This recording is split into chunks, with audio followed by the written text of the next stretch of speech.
At my parents' 25th wedding anniversary dinner, surrounded by extended family and friends, my father stood up to make a toast about family values and supporting your children's dreams. What he didn't know was that I had just discovered the college. Fund they'd been saving for me since I was 5 had been quietly transferred to my younger brother's account 3 months earlier. Before we jump back in, tell us where you're tuning in from. And if this story touches you, make sure you're subscribed, because tomorrow, I've saved something extra special for you. But what they didn't know was that the leather portfolio sitting beside my plate didn't contain the congratulatory speech they expected. It contained the signed contract for an $80 million infrastructure project that would change everything. My name is Sarah Martinez, and I still remember the exact moment my perfect understanding of my family began to crack. It was a Tuesday evening in September, unseasonably warm for late autumn in Portland, Oregon. I had rushed home from my senior year classes at Lincoln High School, my backpack heavy with AP calculus homework and college application materials that I'd been obsessing over for months. The early admission deadline for MIT was approaching, fast, and every detail had to be perfect. I'd always been the responsible one in our family. While my younger brother Jake spent his afternoons playing video games or hanging out with friends, I was either studying, volunteering at the local food bank, or working part-time at the bookstore downtown. My parents, Maria and Robert Martinez, had always praised my dedication, calling me their little engineer ever since I'd built my first bridge out of toothpicks in 3rd grade. They'd promised me that my college education would be taken care of, that the fund they'd been contributing to since my 5th birthday would cover whatever scholarships didn't.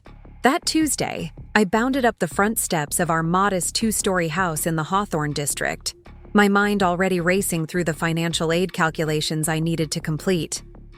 MIT's tuition was steep, but between my academic achievements, my community service record, and the college fund, I'd convinced myself it was within reach. I'd spent countless hours researching engineering programs, imagining myself in those state-of-the-art labs, working on projects that could reshape infrastructure across the country. The house felt unusually quiet when I walked through the front door. Mom wasn't in the kitchen starting dinner as she normally would be, and Dad's car wasn't in the driveway yet. I dropped my backpack by the stairs and headed to the kitchen to grab a snack before diving into homework. That's when I noticed the stack of mail on the counter, partially sorted, with several official-looking envelopes bearing the logo of Pacific Northwest Bank. I wouldn't normally have paid attention to my parents' mail, but one envelope was addressed to both my parents with Re-Education Savings Account, Jake Martinez, printed clearly in the address window. My stomach did a small flip. Jake was only 15, a sophomore in high school who had shown zero interest in college planning. He was more focused on his latest gaming tournament, or the garage band he'd started with his friends, than anything academic. Curiosity got the better of me. I told myself I was just checking to make sure there hadn't been some clerical error, some mix-up in account names. The envelope was already partially open, as if someone had started to read it and then said it. Aside quickly. I slid the statement out carefully, my hands trembling slightly as I unfolded the pages. What I saw made my knees weak. The education savings account that I had always assumed was mine, that had been discussed in abstract terms throughout my childhood, was indeed in Jake's name. But more shocking was the recent activity. 3 large deposits totaling nearly $85,000 had been made over the past 4 months. The account balance showed $127,000, far more than I'd ever imagined my parents had saved. I stood there in our sunny kitchen, staring at numbers that didn't make sense. This wasn't just the college fund I'd known about. This was serious money, the kind that could cover 4 years at any university in the country with room to spare. And it was all in my brother's name. My first instinct was to assume there had been a mistake. Maybe my parents had opened accounts for both of us, and this was simply Jake's portion. But as I rifled through the other mail on the counter, looking for a corresponding statement with my name on it, I found nothing. No education savings account statements addressed to Sarah Martinez. No college fund documentation with my name, anywhere.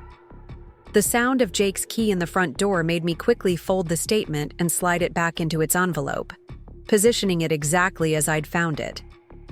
My heart was pounding as my brother walked into the kitchen, his guitar case slung over his shoulder and his perpetually messy brown hair falling into his eyes.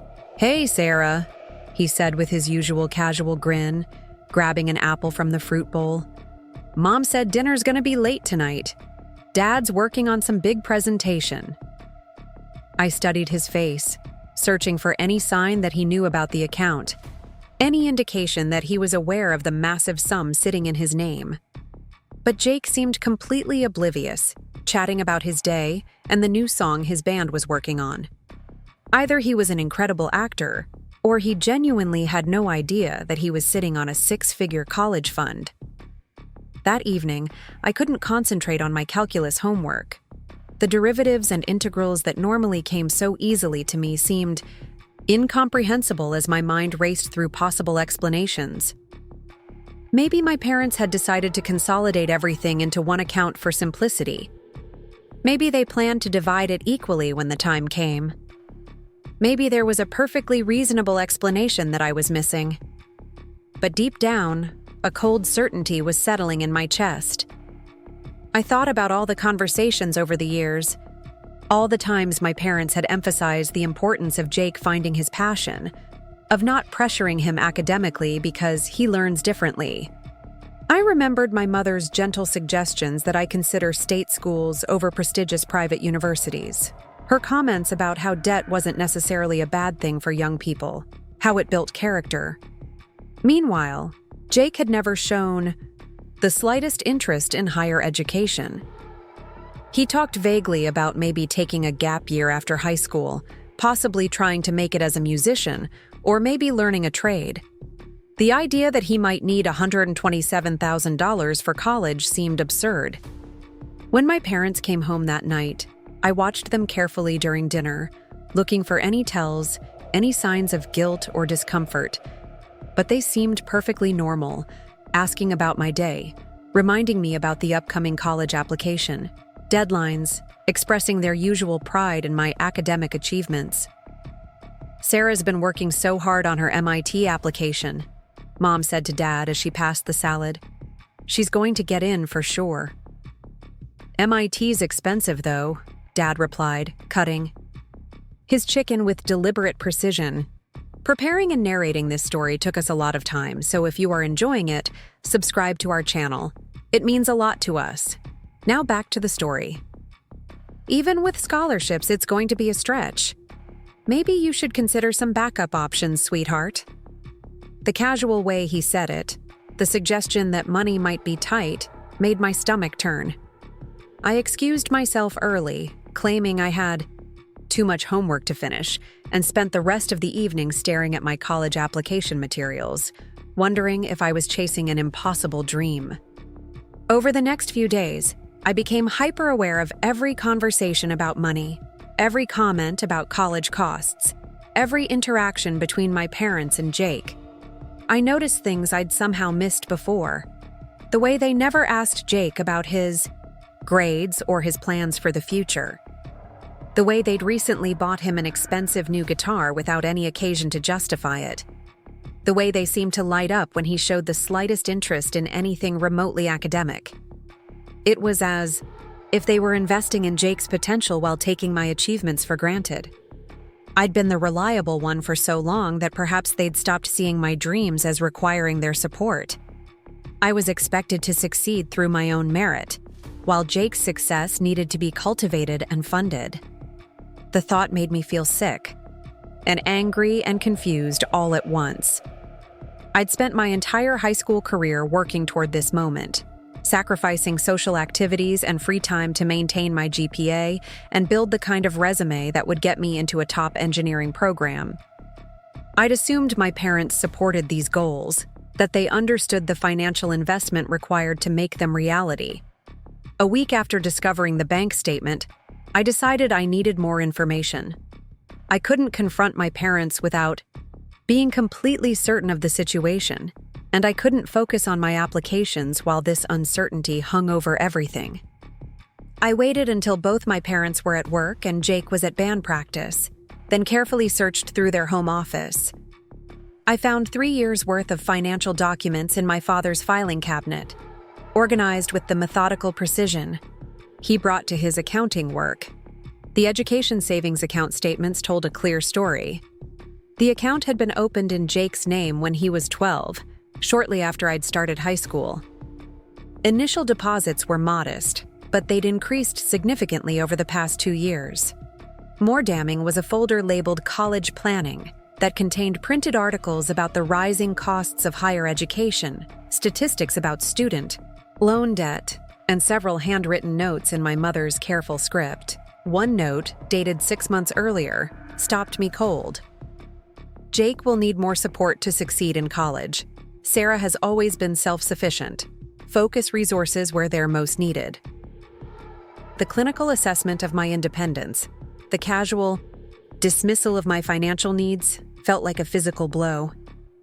I sat in my father's desk chair, staring at my mother's handwriting, trying to process the magnitude of what I'd discovered. This wasn't a mistake or an oversight.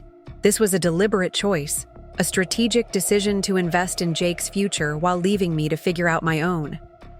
I photographed the relevant documents with my phone, my hands shaking as I tried to keep the images steady. I needed evidence, proof of what I'd found, because I knew that confronting my parents about this discovery would be one of the most difficult conversations of my life. That night at dinner, I watched my family with new eyes. Jake, oblivious to the financial cushion being prepared for his uncertain future, talked enthusiastically about his band's upcoming gig at a local coffee shop. My parents hung on every word, asking questions about the venue and the other musicians, celebrating this small achievement as if it were a major breakthrough. When the conversation turned to my college applications, the energy shifted subtly.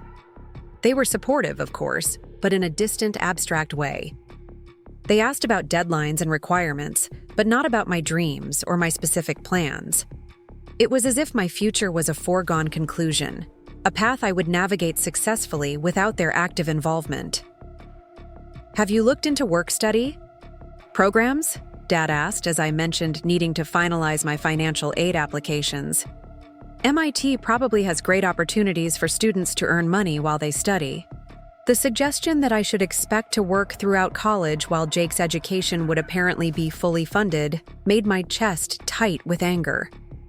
I nodded and smiled, playing the part of the grateful, responsible daughter while inside I was screaming. After dinner, I retreated to my room and spread my college application materials across my desk. The MIT application that had seemed so promising a week ago now felt like a cruel joke.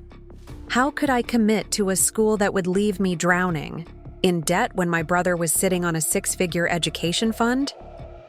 For the first time since starting high school, I allowed myself to consider the possibility that my dreams might be too big, too expensive, too unrealistic for someone in my actual financial situation.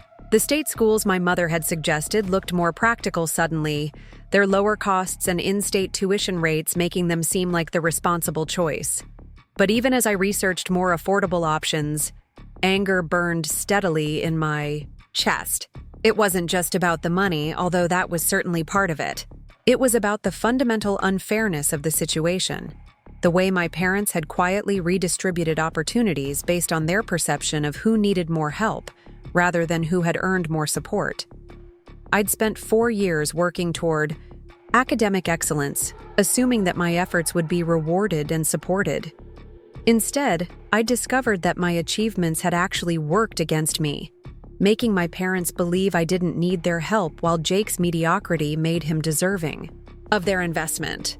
3 weeks after my discovery, I made a decision that would change the trajectory of my entire life. Instead of confronting my parents immediately, instead of demanding explanations or begging for fairness, I chose a different path. If they believed I was self-sufficient enough to succeed without their financial support, I would prove them absolutely right. I started by completely redesigning my college application strategy. Instead of focusing solely on prestigious schools with Expensive tuition. I researched every scholarship, grant, and merit aid opportunity available to students in my academic bracket. I spent hours crafting essays that highlighted not just my achievements, but my determination to succeed despite financial obstacles. I applied to a broader range of schools, including several that offered full-ride scholarships to students with my qualifications. I researched work-study programs, paid internships, and every possible way to graduate debt-free through my own efforts. If my parents wanted to invest in Jake's uncertain potential, I would invest in my own proven capabilities. The research process was exhausting and sometimes demoralizing, but it also revealed opportunities I'd never considered before. I discovered that several major engineering firms offered scholarship programs specifically for students from working-class families who demonstrated exceptional academic potential. I learned about research assistantships that could provide both income and valuable experience. I found grant programs that supported women entering STEM fields. Each application I submitted felt like a small act of rebellion against my parents' assumption that I would simply accept whatever financial constraints they imposed. I wasn't going to let their decision to prioritize Jake's needs over my achievements derail my future. If anything, their betrayal was motivating me to aim higher, work harder, and prove that their assessment of who needed support had been catastrophically wrong. The college acceptance letters started arriving in March, and with them came the financial aid packages that would determine my actual options.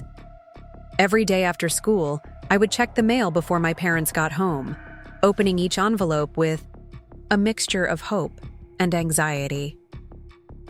The letter from MIT arrived on a Thursday afternoon, thick and promising. I'd been accepted, which filled me with a surge of pride that was immediately dampened by the financial reality. Even with their generous aid package, I would still be looking at significant debt, the kind that would follow me for decades after graduation. But 3 days later, an envelope arrived that changed everything. The Pacific Engineering Consortium, a group of major infrastructure companies, had awarded me their full scholarship. Not just tuition and fees, but living expenses, research, stipends, and guaranteed summer internships with member companies. It was worth more than $200,000 over 4 years, and it came with mentorship and professional development opportunities that were worth even more than the money. I sat in my bedroom, holding the scholarship letter and staring at the acceptance packet from MIT, feeling like I was holding two pieces of a puzzle that had finally clicked into place. I wouldn't just be able to attend my dream school debt-free. I would graduate with professional connections and work experience that would set me up for incredible opportunities. That night at dinner, I made an announcement that I'd been planning for weeks. I got the Pacific Engineering Consortium scholarship, I said, setting the letter on the table between the salt and pepper shakers. Full ride to MIT, plus paid internships, and a guaranteed job placement program. The silence that followed was deafening. My parents stared at the letter, then at me, their expressions cycling through surprise, confusion, and something that might have been guilt. "That's wonderful, sweetheart," Mom finally said, her voice careful and controlled. "How did you even know about this scholarship?" "I applied for every opportunity I could find," I replied, keeping my tone neutral. Since I knew I'd need to fund my education independently, I figured I should explore all my options. Dad picked up the letter, scanning the details with his accountant's eye for fine print. "This is incredibly prestigious, Sarah. Only 5 students nationwide receive this scholarship each year." "I know," I said simply. "I'm one of them." The conversation that followed was awkward and stilted, my parents clearly struggling to process this development. They were proud of me, of course, but there was an undercurrent of discomfort that they couldn't quite hide. My success was highlighting the assumptions they'd made about my independence, forcing them to confront the fact that they'd essentially written me off as someone who didn't need their support. Jake, to his credit, seemed genuinely excited about my achievement. "That's so cool, Sarah," he said, grinning across the table. You're like actually going to be an engineer. That's crazy." His enthusiasm was uncomplicated and real, which made me realize that he truly had no idea about the college fund sitting in his name. Whatever decisions my parents had made about resource allocation, they'd kept Jake completely in the dark about it. After dinner, Mom followed me to my room, hovering in the doorway with an expression I couldn't quite read. "Sarah, honey, I want you to know how proud we are of you," she said, her voice thick with emotion. "This scholarship, your acceptance to MIT, everything you've accomplished. It's incredible." "Thank you," I replied, continuing to organize my college planning materials without looking up. "I also want you to know that if you need anything, any support at all, you just have to ask. We've always been here for you." The offer, delivered now that I'd proven I didn't need it, felt hollow and self-serving. I finally looked up at her, meeting her eyes directly. "I appreciate that, Mom, but I've got it handled." She nodded, but didn't leave immediately, as if she wanted to say something more. Finally, she spoke again, her words carefully chosen. "Sometimes parents have to make difficult decisions about how to best support their children. It's not always about what seems fair on the surface, but about what each child needs to reach their potential." It was as close to an acknowledgement of the college fund situation as I was likely to get, and it confirmed what I'd suspected. They knew I knew, even though we'd never explicitly discussed it. The statement was both an explanation and a justification, an attempt to frame their decision as parental wisdom rather than favoritism. "I understand," I said, though understanding and accepting were two very different things. Sometimes children have to make difficult decisions too, about how to reach their potential despite the support they don't receive. Mom's face flushed slightly, recognizing the pointed nature of my response. She said goodnight and left me alone with my acceptance letters and scholarship documents, the evidence of a future I'd secured entirely through my own efforts. The next few months passed in a blur of graduation preparations, scholarship interviews, and the surreal experience of planning for MIT while watching my family navigate the new dynamic my success had created. My parents were supportive and proud, but there was an underlying tension that hadn't existed before, an acknowledgement that their assumptions about me had been proven wrong in the most dramatic way possible. Jake continued to drift through his sophomore year without any clear direction, his band playing occasional gigs but showing no signs of the potential my parents seemed convinced he possessed. The contrast between his aimlessness and my focused preparation for college became more stark with each passing week. In June, just 2 weeks before graduation, I was contacted by Dr. Elizabeth Chen, the director of the Pacific Engineering Consortium. She wanted to meet with me personally to discuss the scholarship program and my placement with one of the member companies for my first summer internship. We met at a downtown coffee shop, and Dr. Chen proved to be exactly the kind of professional I hope to become one day. Sharp, accomplished, and direct in her communication style. After we'd covered the logistics of the scholarship and the internship program, she asked me a question that caught me off guard. "Sarah, your application essays were remarkable, particularly the one about overcoming financial obstacles to pursue your educational goals. Can you tell me more about what drove you to be so determined about self-sufficiency?" I considered how much to share, how vulnerable to be with this woman who represented my professional future. Finally, I decided that honesty had served me well so far. I discovered that my parents had been saving for my college education, but they'd decided to give that funding to my younger brother instead. They assumed I was capable enough to succeed without their help, while he would need more support. So I decided to prove them right about my capabilities. Dr. Chen's expression shifted to something between admiration and concern. "That must have been incredibly difficult to discover. How did you channel that disappointment into motivation?" I realized that their assessment of my independence was actually a compliment, even if it didn't feel like one at the time. If they believed I could succeed on my own, then I would show them exactly what that success could look like. And how do you feel about their decision now, with the perspective of time and your own achievements? I thought about the question carefully, surprised by how much my feelings had evolved over the months since my discovery. I'm grateful for it, actually. If they'd simply handed me college funding, I never would have pushed myself to apply for this scholarship. I never would have discovered the opportunities available to students who are willing to work for them. Their decision forced me to aim higher than I ever would have otherwise. Dr. Chen smiled, the expression transforming her serious face completely. That's exactly the kind of perspective that convinced our selection committee you were the right choice for this scholarship. You took a setback and turned it into a stepping stone. As I walked home from that meeting, I realized that somewhere along the way, my anger about my parents' decision had transformed into something more complex. I was still hurt by their assumption that I didn't need support, still frustrated by the favoritism they'd shown Jake. But I was also genuinely grateful for the path their decision had forced me to take. The scholarship I'd earned was worth more than the college fund they'd saved, and it came with opportunities that no amount of family money could have provided. I was heading to MIT not as someone whose education had been purchased by her parents, but as someone who had earned her place through exceptional achievement.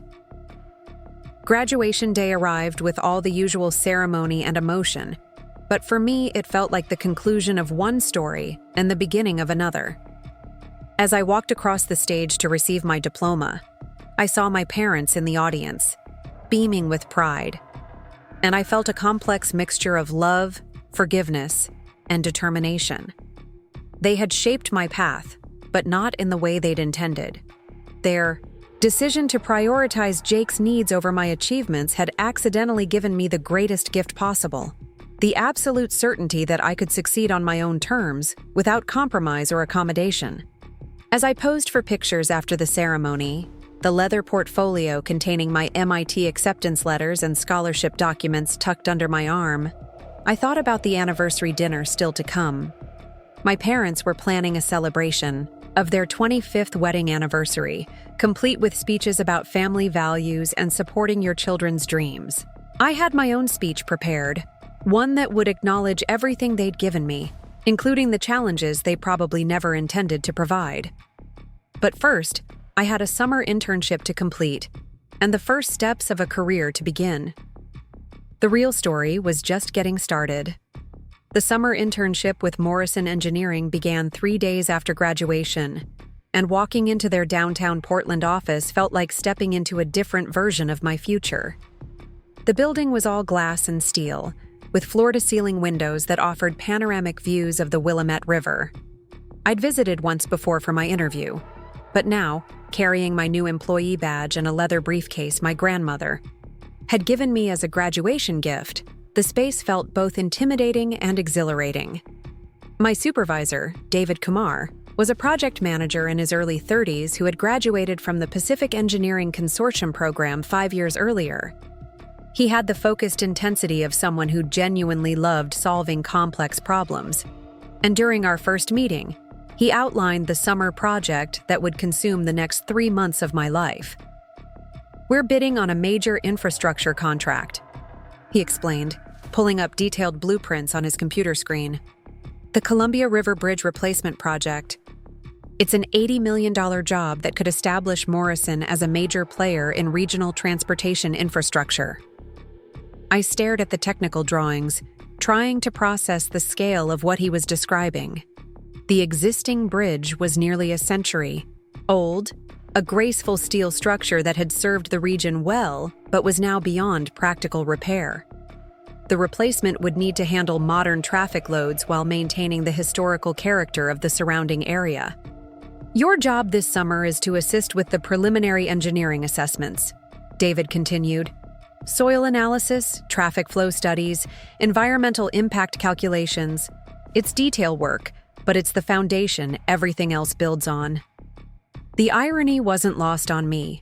While my parents had assumed I would need to take out massive student loans to fund my education, I was starting my career by working on a project worth more than most people would earn in their entire lifetimes. The scholarship that had seemed like such a huge victory was already opening doors I hadn't even known existed. My first week at Morrison was a crash course in professional engineering culture.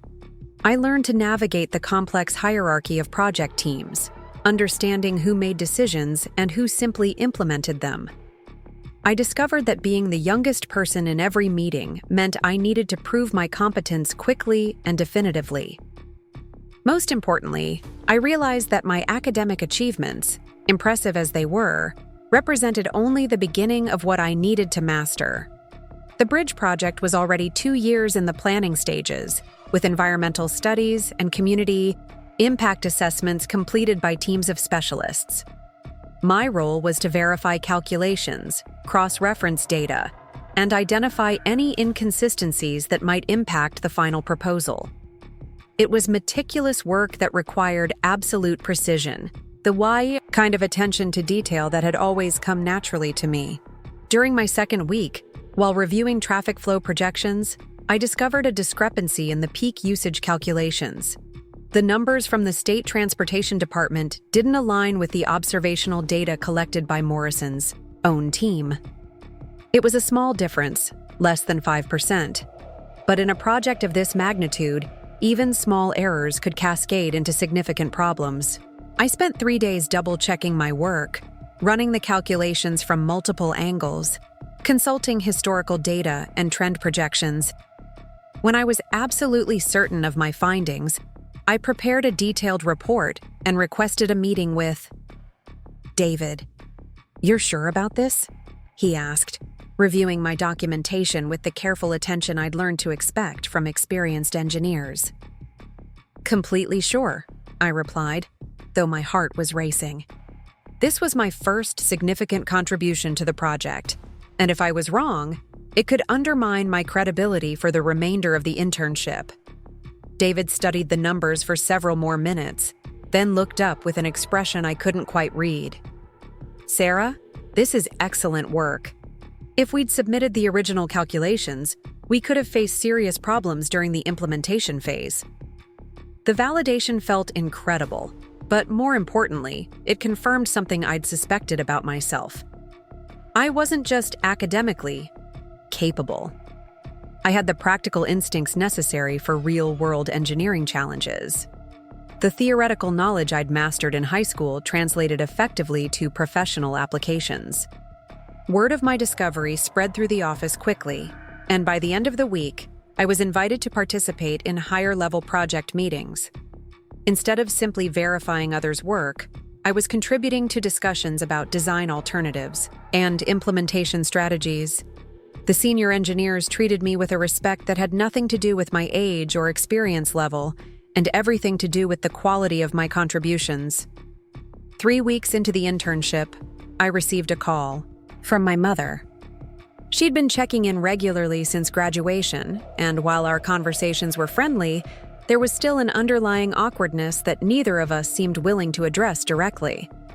"How's the internship going, sweetheart?"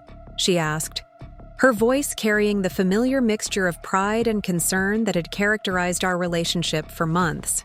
"Really well," I replied, stepping outside the office building to take the call. "I'm working on a major bridge replacement project. It's fascinating work." "That sounds wonderful. Your father and I are so proud of how well you're doing."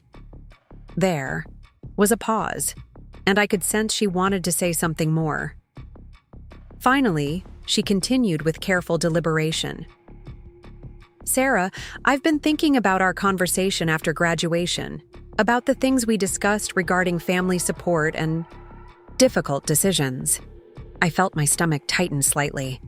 We'd managed to avoid directly addressing the college fund situation for weeks, dancing around it with careful politeness, but apparently that avoidance was coming to an end. "What about it, Mom?" "I want you to know that your father and I have been reconsidering some of our financial planning decisions. We realize we may have made assumptions about your needs that weren't entirely fair." The admission hung in the air between us, an acknowledgement that was both more and less than an apology. I appreciated her willingness to revisit their decisions. But the conversation was happening months too late to change the fundamental dynamics of our relationship. I appreciate that, Mom. But honestly, I'm glad things worked out the way they did. This scholarship and internship are better than anything I could have achieved with family funding. That's very mature of you, sweetheart. But I still want you to know that we're here for you if you need anything, any support at all. I know, I said, and I meant it. Whatever mistakes they'd made in their assessment of my needs, I never doubted that they loved me and wanted me to succeed. But I really am doing fine on my own. After I hung up, I stood outside the Morrison building for several minutes, watching the afternoon traffic cross the bridge I was helping to replace. My mother's call had stirred up emotions I'd thought I'd resolved, but it had also reinforced my conviction that the path I was on was the right one for me. That evening, I decided to do something I'd been avoiding for weeks. I called Jake. My brother answered on the third ring, sounding slightly breathless as if he'd been running. Sarah, hey, what's up? How's the big city engineering life treating you? His enthusiasm was genuine and uncomplicated, exactly what I'd needed to hear.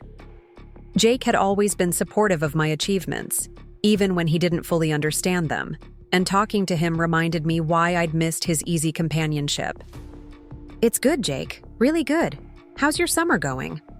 Pretty decent, actually. The band got a regular gig at this coffee shop downtown, and I've been working part-time at the music store. Nothing as impressive as what you're doing, but it's been fun. I could hear the slight self-deprecation in his voice, the assumption that his activities were somehow less valuable than mine simply because they weren't academic or professional in nature. It bothered me more than I'd expected. That sounds great, actually. Regular gigs are hard to get, and music retail experience could be really valuable if you decide to pursue music seriously. Yeah, maybe. I don't know what I want to do long-term yet. College seems so far away and expensive, you know. The comment about expense hit me in an unexpected way. Jake genuinely seemed unaware of the financial resources available to him, apparently still operating under the assumption that college would be a financial struggle for our family. It made me wonder what conversations were happening between him and our parents. What discussions about his future might be taking place without his full understanding of the options available to him. Have you talked to Mom and Dad about college? Planning? I asked carefully. A little bit. They keep saying not to worry about the money part, that they'll figure it out when the time comes. But you know how expensive everything is these days.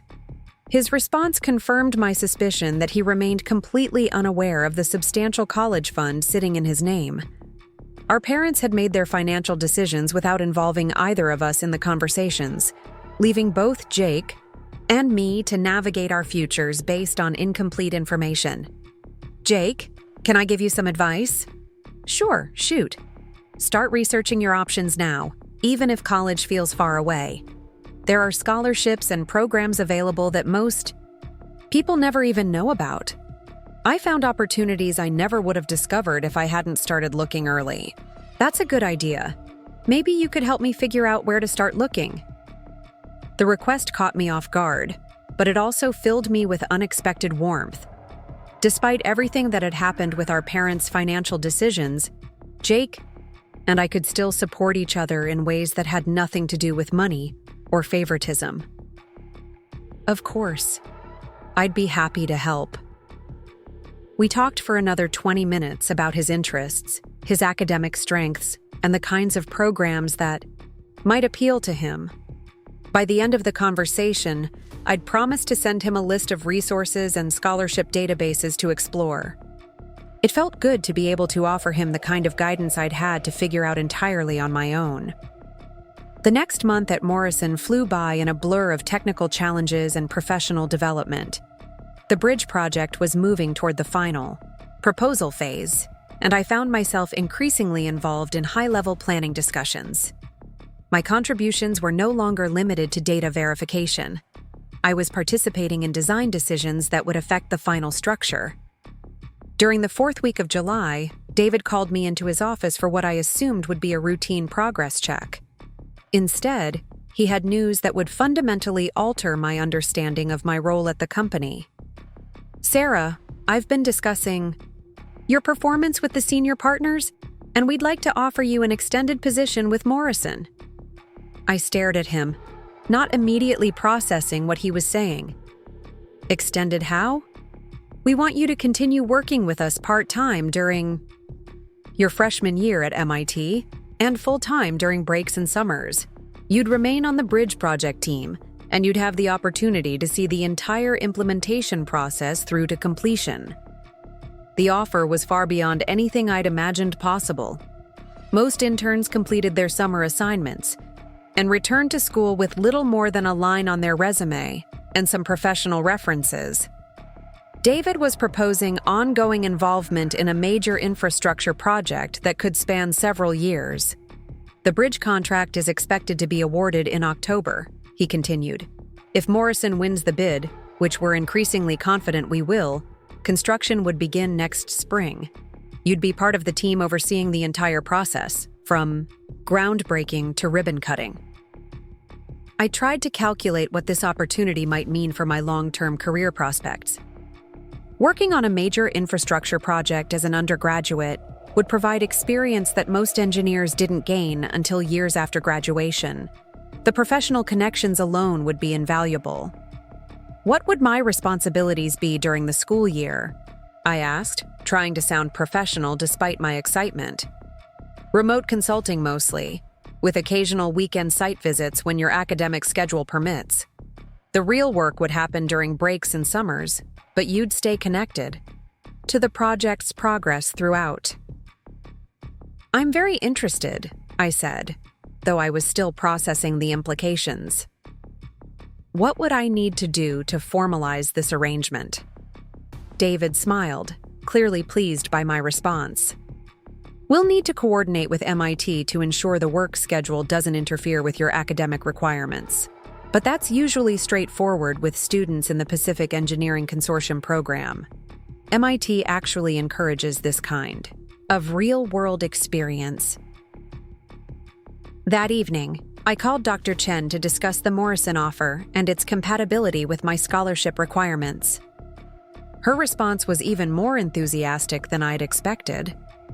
"Sarah, this is exactly the kind of opportunity the consortium program is designed to facilitate.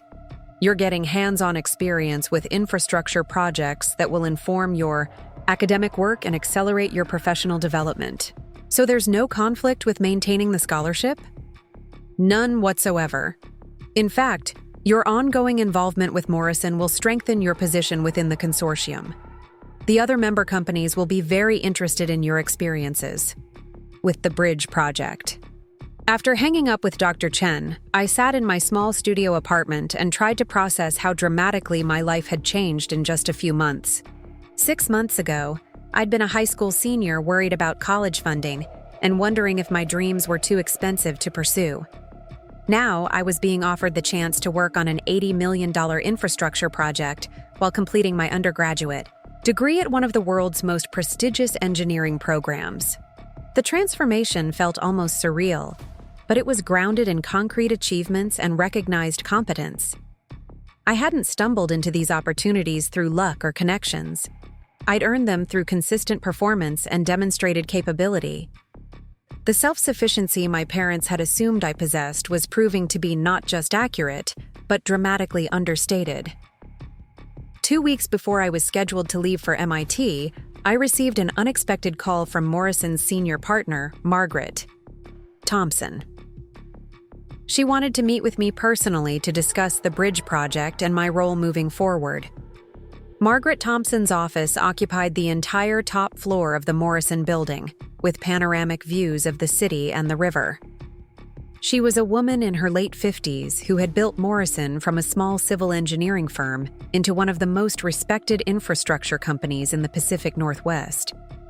Her reputation for exacting standards and innovative solutions had made her something of a legend in regional engineering circles. "Sarah, your work this summer has been exceptional," she began. gesturing for me to sit in one of the leather chairs opposite her massive mahogany desk. "David tells me you identified calculation errors that could have cost us the contract." "I was just being thorough," I replied, though I felt a surge of pride at the recognition. Thoroughness is exactly what separates good engineers from great ones. In this business, attention to detail isn't just important. It's the difference between success and catastrophic failure. She opened a folder on her desk, revealing what appeared to be my personnel file and performance evaluations from the summer. "I want to discuss your long-term career plans," she continued. "The position David offered you is just the beginning of what we'd like to propose." I felt my heart rate accelerate slightly, unsure what kind of proposal she might be considering. "Morrison has been selected to submit the final proposal for the Columbia River Bridge project. The contract decision will be announced in October, and we're confident our bid will be successful. If we win, this project will establish Morrison as a major regional infrastructure firm." She paused, studying my face carefully before continuing. "What I'm about to offer you is unprecedented for someone your age and experience level, but your performance this summer has convinced me you're capable of rising to extraordinary challenges." The gravity in her voice made it clear that whatever she was about to propose would be significant beyond anything I'd imagined. "If Morrison wins the bridge contract, I want you to serve as assistant project coordinator starting your sophomore year. It would mean increased responsibilities, significant pay, and direct involvement in every aspect of the project implementation." I stared at her, trying to process what she was suggesting. Assistant project coordinator was a position typically held by engineers with years of experience, not undergraduate students. "Mrs. Thompson, I'm honored by the offer, but I'm not sure I understand what qualifies me for that level of responsibility. Your performance this summer demonstrated several things about your capabilities. First, your technical skills are already at a professional level. Second, your attention to detail is exceptional. Third, and most importantly, you have the kind of instinctive problem-solving ability that can't be taught." She leaned forward slightly, her expression intensifying. "Sarah, I've been in this business for 30 years. And I've learned to recognize engineering talent when I see it. You have the potential to become one of the most capable infrastructure engineers of your generation, but only if you're willing to take on challenges that most people would consider overwhelming." The offer was staggering in its implications, but it also felt like a natural extension of the path I'd been following since discovering my parents' college fund decision. Each challenge I'd faced had led to opportunities I couldn't have imagined, and each success had opened doors to even greater possibilities. "What would my specific responsibilities be?" I asked, trying to approach the decision with the same methodical analysis I applied to engineering problems. "You'd work directly with David to coordinate subcontractor activities, monitor construction timelines, and ensure quality control standards are maintained. During the academic year, most of your work would be remote, but summers and breaks would require significant on-site involvement. And MIT is comfortable with students taking on this level of professional responsibility? The consortium program specifically encourages this kind of advanced practical experience. MIT benefits from having students who bring real-world project knowledge into their academic work." I thought about everything that had brought me to this moment. The discovery that had shattered my assumptions about family support. The scholarship application process that had taught me to advocate for myself. The summer internship that had revealed capabilities I didn't know I possessed. "Mrs. Thompson, I accept your offer." Her smile was immediate and genuine, transforming her serious expression completely. "Excellent. We'll formalize the arrangement over the next few weeks, and I'll have David coordinate with MIT to ensure everything aligns with your academic schedule." As I left her office that afternoon, I felt like I was walking through a completely different world than the one I'd inhabited just months earlier. The scared high school senior who had discovered her parents' financial betrayal had been replaced by someone who was being offered positions of genuine responsibility and authority. That evening, I called my parents to share the news about the Morrison offer. Their reaction was a complex mixture of pride, amazement, and what I was beginning to recognize as a kind of bewildered respect for achievements they hadn't anticipated. "Sarah, this is incredible," Mom said, her voice thick with emotion. "Assistant project coordinator as a sophomore? I can barely comprehend what that means." "It means I'll be helping to oversee the construction of an $80 million bridge while completing my undergraduate degree," I replied, still getting used to the reality of it myself. "Sweetheart, how did you even know to pursue these kinds of opportunities?" Dad asked, his accountant's mind clearly trying to process the financial and professional implications. The question hung in the air for a moment, loaded with unspoken acknowledgement of how I'd learned to pursue opportunities independently. "I learned that if you want something badly enough, you figure out how to make it happen," I said simply. After we hung up, I spent the evening walking along the riverfront, looking up at the bridge I would soon help replace. The structure that had seemed like just another piece of city infrastructure when I was growing up now represented something much more personal. It was becoming a symbol of my own transformation, my evolution from someone who had been written off as self-sufficient to someone who was proving that assessment correct in ways no one had imagined. The bridge project had become my bridge as, well, connecting who I had been with who I was becoming. And in 6 weeks, I would begin my freshman year at MIT with professional responsibilities that most graduate students never experienced. The final weeks of summer passed quickly as I prepared for both college and my expanded role at Morrison.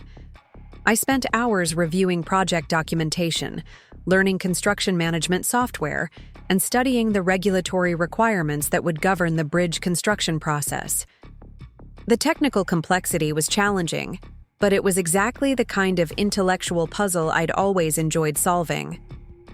Dr. Chen arranged for me to meet with several MIT professors who had experience with large infrastructure projects, ensuring that my work with Morrison would complement rather than compete with my academic requirements. The coordination process revealed just how unique my situation was. Most students in the consortium program didn't begin this level of professional involvement until their junior or senior years. During my last week in Portland, I had lunch with Jake before leaving for college. He'd spent the summer working and playing music, but he'd also begun researching college options using the resources I'd sent him. His approach was casual and exploratory, very different from my intense focus, but it was clear he was starting to take his future more seriously. "So, you're basically going to be running a construction project while you're in college?" he asked, shaking his head in amazement. "Helping to run it," I corrected. "I'll have a lot to learn before I'm actually qualified to manage anything independently. Still, it's pretty amazing. I can't even imagine being responsible for that much money and that many people." His comment made me realize how much my perspective had shifted over the past few months. The scale of the Morrison project had initially seemed overwhelming, but it had quickly become exciting rather than intimidating. I was discovering that I actually thrived under the kind of pressure that might paralyze other people. "Jake, can I tell you something?" "Sure." 6 months ago, I was angry about the college fund situation. I felt like Mom and Dad had given up on me in favor of investing in your potential. He looked uncomfortable, clearly recognizing what I was referencing even though we'd never discussed it directly. "But now I'm grateful for what happened," I continued. "If they'd simply funded my education, I never would have pushed myself to find these opportunities. I would have taken a traditional path and probably achieved traditional results." Jake was quiet for several minutes, processing what I'd shared. "Sarah, I need to tell you something too," he finally said. "I know about the college fund." The admission caught me completely off guard. "You know?" "I found out about 3 months ago. I was looking for some documents for Mom, and I saw the bank statements. I've been trying to figure out how to bring it up ever since." "How do you feel about it?" I asked, genuinely curious about his perspective. Honestly, guilty. I don't even know if I want to go to college, and they've been saving all this money for me while you were working so hard for scholarships. His response revealed a maturity I hadn't fully recognized before. Jake had been processing the same family dynamic from a completely different angle, dealing with his own complex feelings about favoritism and expectations. "What are you going to do with the fund?" I asked. "I don't know yet. Maybe I'll use some of it for music school, or maybe I'll convince them to split it between us somehow. It doesn't feel right keeping all of it when you've achieved so much on your own." The conversation continued for another hour, and by the end, I felt like Jake and I had reached a new understanding about our family dynamics and our individual paths forward. We were both dealing with parental expectations and assumptions, but we were handling them in ways that suited our different personalities and goals. As I packed my belongings for the move to MIT, I reflected on how completely my life had been transformed since discovering that bank statement in my kitchen 9 months earlier. The betrayal that had initially felt devastating had actually been the catalyst for achievements I never could have imagined. I was heading to MIT not as someone whose education had been purchased by her family, but as someone who had earned her place through exceptional performance. I was starting college with professional responsibilities that would provide practical experience and income throughout my undergraduate years. Most importantly, I was beginning this new chapter with absolute confidence in my ability to succeed independently. The evening before my departure, my parents took me out to dinner at a nice restaurant downtown. The conversation was warm and supportive, but there was also an undercurrent of respect that hadn't existed in our relationship before. They were proud of me, certainly, but they were also somewhat awed by achievements they hadn't anticipated. "Sarah, I want you to know how proud we are of everything you've accomplished," Dad said as we shared dessert. "This summer, this position with Morrison, your scholarship, everything. It's been incredible to watch." "Thank you," I replied. "I've learned a lot about myself over the past few months." "We've learned some things too," Mom added carefully. "About our assumptions, about the different ways children need support, about the importance of believing in someone's potential even when it exceeds your expectations."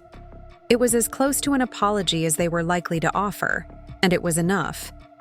I understood now that their decision about the college fund hadn't been motivated by favoritism or lack of faith in me, but by a fundamental misreading of what each of their children needed to succeed. They had seen my academic achievements and independence as evidence that I didn't require their support, while Jake's uncertainty had seemed to demand their investment. It was a reasonable assessment in many ways, but it had failed to account for how much further I might reach if challenged rather than supported. As we drove home from dinner, I looked out at the city lights reflecting on the Willamette River and thought about the bridge that would soon span that water. In less than 2 months, if Morrison won the contract, I would begin helping to oversee its construction. The project that had started as a summer internship assignment was becoming the foundation of my professional career.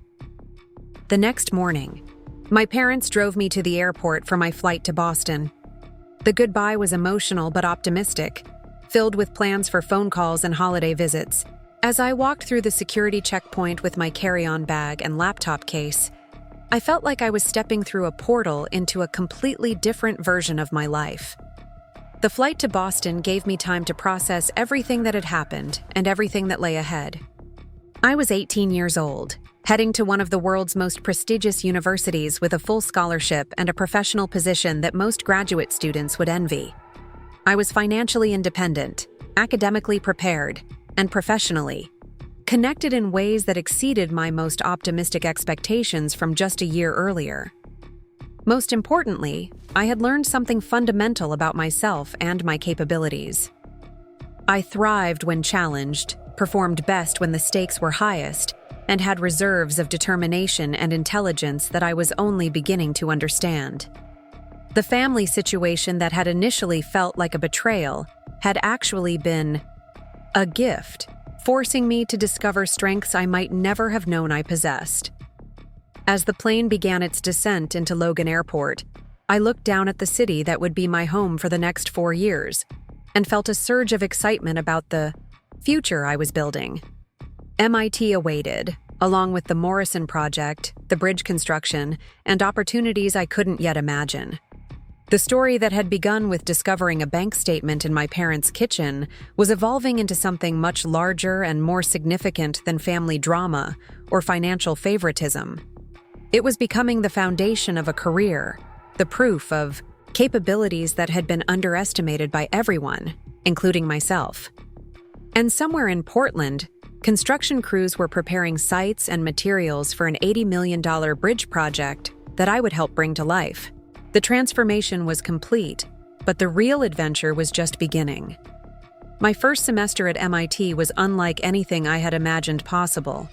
The campus itself was intimidating in its concentration of brilliance, every corridor filled with students and professors who seemed to speak in equations and theoretical frameworks. But what surprised me most was how naturally I adapted to the intensity. The rigorous academic schedule, combined with my ongoing responsibilities with the Morrison Bridge project, created a pace of life that energized rather than exhausted me. My dormitory room in McGregor House became a command center of sorts, with dual monitors displaying both my coursework and the real-time project management software that connected me to the construction planning in Portland. While my roommate struggled with introductory calculus, I was attending video conferences with construction foremen and reviewing environmental impact assessments that would determine the bridge's final design specifications. The Pacific Engineering Consortium had arranged for my schedule to accommodate the Morrison responsibilities, which meant taking some classes a semester earlier than typical and others through accelerated summer programs. Instead of following the standard freshman curriculum, I was essentially designing my own educational path that integrated theoretical learning with practical application. Professor Elena Vasquez, who taught my advanced structural engineering course, became an unexpected mentor during those first few months. She had worked on major infrastructure projects in South America before joining MIT's faculty, and she understood the unique value of my Morrison experience. "Sarah, what you're learning on that bridge project can't be taught in any classroom," she told me after I'd presented a case study based on the traffic flow calculations I'd corrected during my summer internship. "You're seeing how theoretical principles play out in real-world conditions with real constraints and real consequences." Her validation meant everything to me during those early weeks when I sometimes felt overwhelmed by the dual demands of academic and professional work. While other freshmen were adjusting to college-level coursework, I was also coordinating with suppliers, reviewing engineering specifications, and participating in budget planning meetings that involved millions of dollars. The Morrison team had developed a sophisticated remote collaboration system that allowed me to stay connected to the project's daily progress. Every Tuesday and Thursday evening, I would join virtual meetings where David Kumar updated the team on construction, preparations, permit acquisitions, and timeline adjustments. My role was evolving from data verification to strategic planning, and I found myself contributing ideas that were being incorporated into the project's final design. In early October, just 6 weeks into my freshman year, David called with news that would fundamentally alter the trajectory of my college experience and professional future. "Sarah, I have some updates about the bridge contract that I think you'll want to hear directly from me," he said, his voice carrying an excitement I'd rarely heard from him. "Good news, I hope," I replied, stepping out of the library into the crisp Cambridge evening. "The best possible news. Morrison has been awarded the Columbia River Bridge contract. The official announcement comes tomorrow, but I wanted you to know first because this affects your role significantly." I felt my heart rate accelerate as I processed what he was telling me. The $80 million contract that had seemed like an ambitious possibility during my summer internship was now a reality, and I was positioned to be part of its implementation from beginning to end. "What does this mean for my responsibilities?" I asked, though I was already imagining the possibilities. "It means everything we discussed with Margaret Thompson is now moving forward. You'll be assistant project coordinator starting immediately, with your first major on-site responsibilities during winter break. The magnitude of what he was describing hit me in waves. I was 18 years old, barely 2 months into my freshman year, and I was being offered a leadership role on one of the largest infrastructure projects in the Pacific Northwest's recent history. David, I'm honored and excited, but I need to be completely honest about my experience level. Are you certain I'm qualified for this kind of responsibility? His laugh was warm and reassuring. Sarah, you've already proven your qualifications. The traffic flow analysis you completed prevented what could have been a catastrophic miscalculation. Your attention to detail has caught errors that engineers with decades of experience had missed. You're not just qualified, you're essential to this project's success. That night, I called Dr. Chen to discuss how the expanded Morrison role would integrate with my consortium scholarship requirements. Her response was even more enthusiastic than I'd anticipated. Sarah, this is unprecedented for a freshman student, but it's exactly the kind of opportunity the consortium program was designed to facilitate. You'll be gaining experience that will inform your academic work for the entire duration of your undergraduate studies. Will MIT be comfortable with me taking on this level of professional responsibility so early? I asked. MIT encourages exactly this kind of real-world application of engineering principles. Your professors will be fascinated by the insights you'll bring from active project management. The conversation with Dr. Chen clarified something important about my unique position. I wasn't just a student who happened to have a good internship. I was becoming a case study in how theoretical education could be enhanced by practical application at the highest levels. Over the next several weeks, I developed a routine that balanced my academic requirements with my Morrison responsibilities. My days began at 5 in the morning with project status calls to Portland, followed by classes until mid-afternoon, then homework and project planning until late evening. It was an intense schedule, but it felt sustainable because every component was contributing to my long-term professional development. The other students in my consortium cohort were impressed and occasionally intimidated by the level of responsibility I was carrying. While they were completing traditional internships and research assistantships, I was coordinating with subcontractors and reviewing multi-million-dollar budget allocations. Jessica Williams, a sophomore in the program who had become a close friend, often marveled at the complexity of my dual academic and professional life. Sarah, how do you manage to stay focused on coursework when you're dealing with actual construction projects? She asked as we studied together in the engineering library. Honestly, they enhance each other, I replied, looking up from the structural mechanics problem I was solving. The theoretical principles I'm learning in class help me understand the engineering decisions we're making on the bridge, and the practical challenges from the project make the academic concepts more meaningful. It was true. The integration of theoretical and practical work was creating a depth of understanding that neither component could have provided alone. When Professor Vasquez discussed load distribution in class, I could visualize exactly how those principles would apply to the bridge spans we were designing. When David explained construction timeline constraints during our project meetings, I could calculate the mathematical implications using methods I was learning in my coursework. November brought the first major milestone in the bridge project's implementation phase. Morrison was hosting a stakeholder meeting that would bring together representatives from the State Transportation Department, environmental agencies, community groups, and subcontractors to finalize the construction timeline and address any remaining concerns.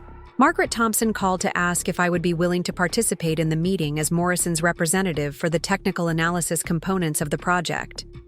Sarah, you know the traffic flow data and environmental calculations better than anyone else on our team, she explained. Having you present those findings would demonstrate our commitment to precision and thoroughness. The opportunity was both exciting and terrifying. I would be presenting technical data to groups of experienced professionals, many of whom had decades of experience in infrastructure development. If I made errors or appeared unprepared, It could undermine Morrison's credibility at a crucial moment in the project's development. Mrs. Thompson, I'm honored that you would consider me for this role, but are you certain it's appropriate for a freshman student to represent Morrison at this level? Sarah, your analysis work is what convinced the state to award us this contract. Your findings and recommendations are integral to our proposal's success. Who better to present them than the person who developed them? I spent 2 weeks preparing for the stakeholder meeting, reviewing every calculation, double-checking every data source, and rehearsing my presentation until I could deliver it flawlessly under any circumstances. The preparation process revealed how much my technical knowledge had expanded since starting college. I was applying advanced mathematical principles I'd learned in my MIT coursework to validate and strengthen the analysis I'd completed during my summer internship. Professor Vasquez agreed to review my presentation materials and provide feedback on the technical content. Her assessment was both encouraging and challenging. Your analysis is sophisticated and thorough, she told me after reviewing my slides. But remember that your audience will include people without technical backgrounds. You'll need to communicate complex concepts in accessible language without sacrificing accuracy. The advice proved invaluable as I refined my presentation to balance technical precision with clear communication. I practiced explaining load calculations and traffic projections in terms that community representatives could understand, while maintaining the level of detail that engineering professionals would expect. The stakeholder meeting took place on a rainy Tuesday in Portland, in a conference room overlooking the river where the new bridge would span. I had flown back from Boston the night before, and as I stood at the window looking down at the construction site, I felt a profound sense of connection to the project that went beyond professional responsibility. The meeting itself was a masterclass in project management and stakeholder relations. Margaret Thompson orchestrated the discussion with impressive skill, addressing concerns from environmental groups while reassuring transportation officials about timeline adherence. When she introduced me as Morrison's lead analyst for traffic flow and environmental impact assessment, I felt a surge of nerves followed immediately by determination. My presentation went smoothly, with the technical data speaking for itself, and the preparation allowing me to answer questions confidently and thoroughly. Several stakeholders commented on the comprehensiveness of the analysis, and the Transportation Department's representative specifically praised the accuracy of the traffic projections that had been the source of my first major contribution to the project. During the break, I was approached by Dr. Robert Martinez, the state's chief transportation engineer, who had been observing my presentation with particular interest. Ms. Martinez, I was impressed by your analysis work and your presentation. Today, can you tell me about your background? You seem quite young to be handling this level of technical responsibility. I explained my situation briefly, mentioning my scholarship to MIT and my role as assistant project coordinator with Morrison. Her expression shifted from polite interest to genuine amazement as I outlined my academic and professional timeline. You're a freshman at MIT and you're coordinating major infrastructure construction? That's remarkable. How did you develop this level of expertise so quickly?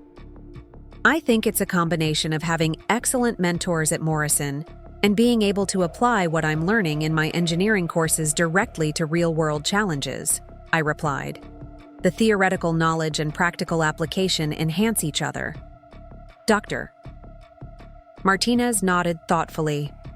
That's exactly the kind of integrated learning that produces exceptional engineers. Your analysis work on this project is some of the most thorough I've seen from firms with much more experience. Her validation meant more to me than she probably realized. Here was a state official with decades of experience in transportation infrastructure, praising work I'd completed as a teenager with less than a year of professional experience.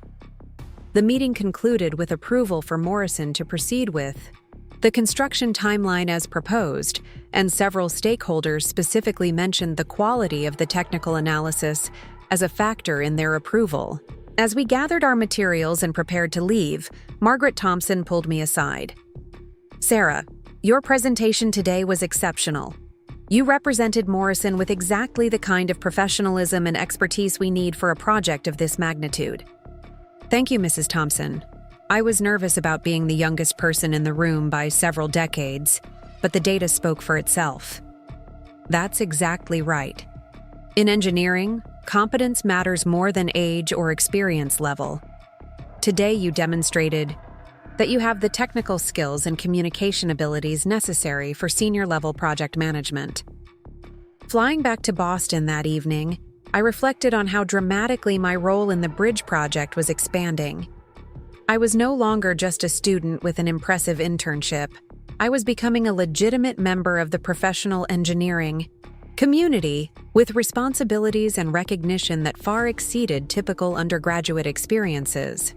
Back at MIT, my professors and consortium colleagues were fascinated by my experience at the stakeholder meeting. Professor Vasquez invited me to present a case study based on the bridge project to her graduate-level infrastructure planning course, and several faculty members expressed interest in following the project's progress as an example of innovative collaboration between academic and professional engineering work. The recognition within MIT's engineering community was gratifying, but it also highlighted how unusual my situation had become. Most students didn't have the opportunity to apply classroom learning to multi-million-dollar construction projects, and most construction projects didn't have the benefit of cutting-edge academic research informing their implementation. December brought final exams and the end of my first semester, but also the beginning of intensive preparation for the bridge construction's groundbreaking phase. Morrison's timeline called for construction to begin in February, which meant that my winter break would be spent in Portland coordinating the transition from planning to implementation. The week before finals, I received a call from my mother that reminded me how much my family's understanding of my situation was still evolving. "Sarah, your father and I have been talking about your winter break plans," she said, her voice carrying the careful tone I'd learned to recognize when she was addressing topics she found difficult to navigate. "What about them, Mom?"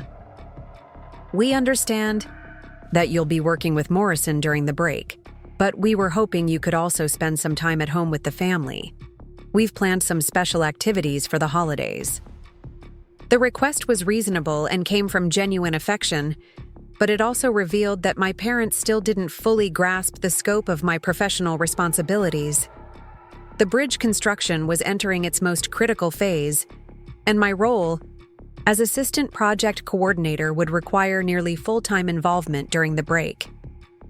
"Mom, I appreciate the invitation, and I definitely want to spend time with the family during the holidays. But the bridge project is moving into active construction, and I have significant responsibilities that will require most of my attention during the break."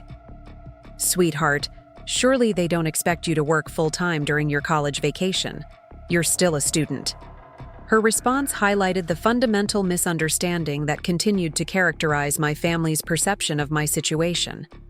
To them, I was a college student with an impressive part-time job. To Morrison and the broader professional community, I was a junior engineer with crucial responsibilities for major infrastructure development. "Actually, Mom, they do expect that level of involvement, and I want to provide it. This project is the foundation of my professional career, and the experience I'm gaining is more valuable than anything I could learn in a traditional classroom setting." We eventually worked out a compromise that would allow me to spend Christmas Eve and Christmas Day with the family while maintaining my Morrison responsibilities throughout the rest of the break. But the conversation reinforced my growing awareness that my path had diverged significantly from typical undergraduate experiences.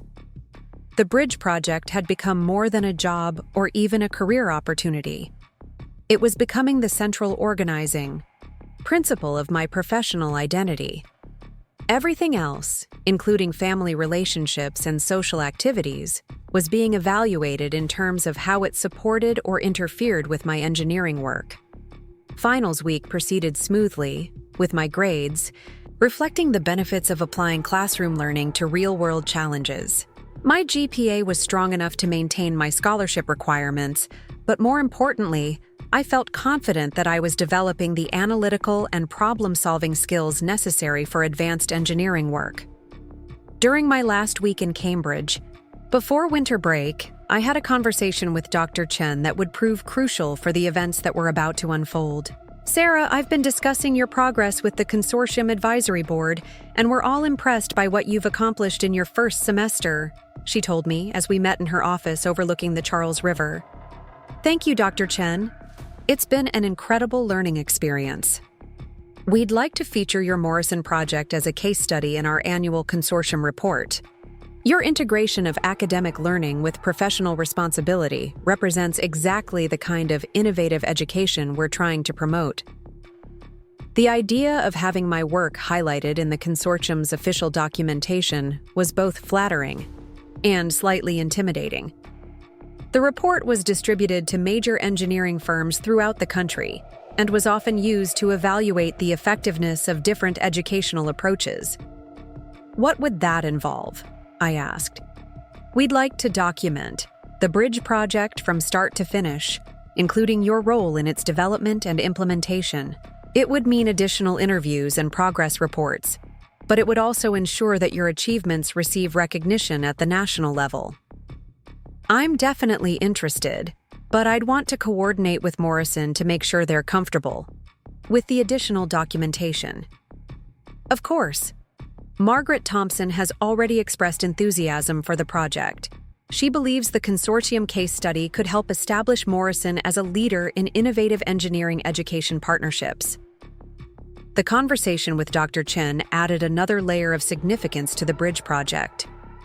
Not only was I helping to construct a major piece of infrastructure, but I was also participating in an educational experiment that could influence how engineering students were trained throughout the country. As I packed my belongings for the return to Portland, I reflected on how completely my life had been transformed since discovering my parents' college fund decision just over a year earlier. The financial betrayal that had initially felt devastating had set in motion a series of events that were establishing me as a rising figure in the engineering community. I was returning to Portland not as a college student on winter break, but as assistant project coordinator for an $80 million infrastructure project that would reshape the region's transportation network. The professional responsibilities waiting for me were both exciting and daunting, but they felt like the natural continuation of a path I'd been following since deciding to prove my self-sufficiency. The flight from Boston to Portland gave me time to review the construction timeline and prepare for the intensive work that would fill the next month. Groundbreaking was scheduled for February 15th, just 7 weeks away, and every detail of the preparation process would require careful coordination between Morrison, the State Transportation Department, and dozens of subcontractors. My role would involve daily oversight of material deliveries, quality control verification, and timeline management. It was exactly the kind of comprehensive project management experience that most engineers didn't encounter until years after graduation, and I was getting it as a freshman undergraduate. As the plane descended into Portland's familiar skyline, I looked down at the river where the new bridge would soon span the water. Somewhere below, construction crews were preparing equipment and materials for the most significant infrastructure project in the region's recent history. And I was returning home, not as the overlooked daughter who had been denied college funding, but as a key member of the team that would bring this project to life. The transformation was complete in some ways, but I sensed that the most important challenges and opportunities still lay ahead. The bridge construction would test my professional capabilities in ways that no amount of academic preparation could simulate. The family dynamics that had motivated my initial drive for independence were about to be tested as my parents witnessed the full scope of what I'd achieved. Most significantly, my parents' 25th wedding anniversary celebration was approaching. In March, an event that would bring together extended family and friends who had known me as the studious high school daughter. They would be meeting someone quite different, a college freshman with professional responsibilities that exceeded those of most graduate students. I had been planning something special for that anniversary dinner, something that would demonstrate conclusively how thoroughly their assumptions about my needs and capabilities had been proven wrong. The bridge project was providing me with tools and opportunities I never could have imagined, and I was preparing to use them in ways that would reshape my family's understanding of who I had become. As I collected my luggage and headed toward the airport exit where David Kumar was waiting to drive me to Morrison's offices, I felt a surge of excitement about the month ahead. The groundbreaking was just the beginning. The real work of construction would continue for the next 3 years, and I would be part of every phase of its development. The college fund my parents had given to Jake was sitting unused while he continued to explore music and retail work without any clear direction toward higher education. Meanwhile, I was building a professional career that was already generating more opportunities and financial rewards than that fund could have provided. The irony was perfect, and I was looking forward to sharing it with my family at exactly the right moment. The anniversary dinner would provide the ideal setting for revealing the full scope of what their decision had set in motion. They had wanted to support the child who needed help while assuming the other could succeed independently. What they were about to discover was that their assessment had been correct, but their understanding of what independent success could look like had been dramatically limited.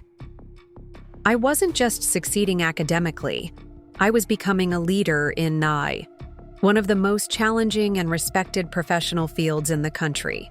And the bridge that would symbolize my professional achievement would be under construction by the time of their anniversary celebration, providing concrete evidence of capabilities they had never imagined their daughter possessed. The perfect gift for parents who had taught me, perhaps inadvertently, that the greatest success comes from proving you can achieve anything entirely on your own terms. The morning of February 15th arrived with clear skies and temperatures just above freezing, perfect conditions for the groundbreaking ceremony that would officially launch construction of the Columbia River Bridge.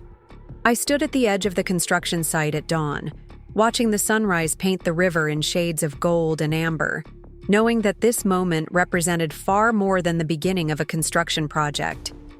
The past month had been a whirlwind of final preparations, permit verifications, and coordination meetings that had tested every skill I'd developed over the previous year.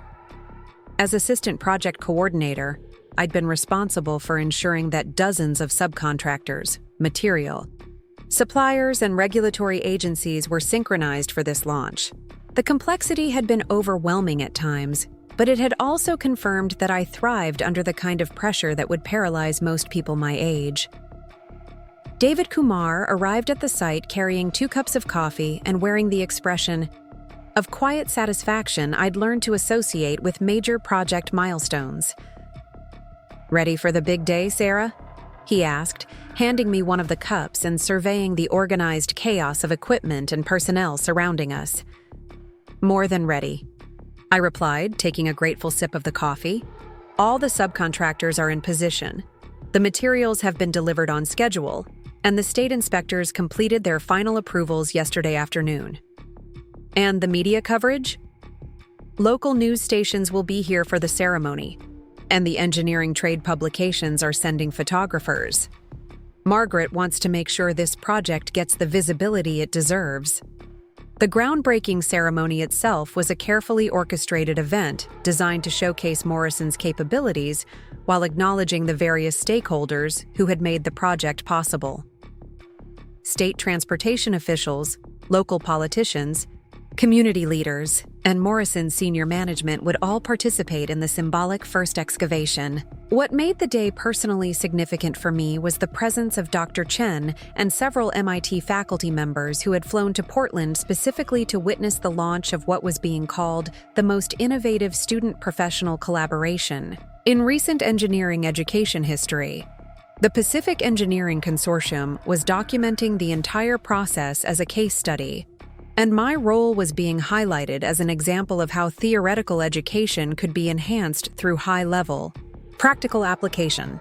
As the ceremony began, I found myself standing with the senior Morrison staff, wearing a hard hat emblazoned with the company logo and holding a ceremonial shovel alongside executives with decades of experience in infrastructure development. The surreal nature of the moment wasn't lost on me. 18 months earlier, I'd been a high school senior worried about college funding, and now I was being recognized as a key contributor to one of the region's most significant construction projects. Margaret Thompson's remarks during the ceremony specifically acknowledged my contributions to the project's development, describing the traffic flow analysis that had prevented major implementation problems, and praising the thoroughness of the environmental impact assessments I'd coordinated. This project represents Morrison Engineering's commitment to innovation in both construction methodology and professional development, she told the assembled crowd. We're proud to demonstrate that exceptional talent can emerge at any career stage, and that the integration of academic learning with practical application produces results that benefit entire communities. The direct reference to my situation was unmistakable, and I felt a surge of pride that was tempered by the awareness that this recognition was being documented by media outlets and industry publications. My achievements were becoming part of the public record in ways that would be impossible for my family to ignore or minimize. After the ceremony concluded and the various officials and media representatives had departed, the real work began. The first phase of construction involved extensive excavation and foundation preparation, processes that required constant oversight to ensure adherence to engineering specifications and safety protocols. My responsibilities during this phase included daily quality control inspections, coordination with materials suppliers, and real-time problem-solving when unexpected conditions or complications arose. It was demanding work that required both technical knowledge and practical judgment, but it was also incredibly rewarding to see theoretical plans transformed into physical reality. The construction process revealed new challenges almost daily. Soil conditions that differed from initial geological surveys required design modifications. Material delivery schedules that conflicted with weather patterns demanded timeline adjustments. Regulatory requirements that seemed straightforward in planning documents proved complex in practice. Each challenge required collaborative problem-solving between Morrison's engineering team, subcontractors, and regulatory agencies. My role in these discussions was evolving from junior team member to recognized contributor, with my recommendations increasingly influencing major project decisions. 3 weeks into the construction phase, we encountered a significant complication that would test both my technical abilities and my professional judgment under pressure. During excavation for the bridge's eastern foundation, construction crews discovered underground infrastructure that hadn't appeared on any of the site surveys or municipal records. The discovery was potentially catastrophic for the project timeline and budget. If the infrastructure was critical and couldn't be relocated, it could require fundamental redesign of the bridge's foundation structure. If it could be relocated, the process might delay construction by months and add millions to the project cost. David Kumar called an emergency meeting for that afternoon, bringing together Morrison's senior engineering staff, representatives from the affected utility companies, and officials from the State Transportation Department. As assistant project coordinator, I was expected to provide technical analysis of the various options for addressing the complication. I spent the morning reviewing geological surveys, infrastructure maps, and municipal records, trying to understand how such significant underground installations could have been missed during the planning process.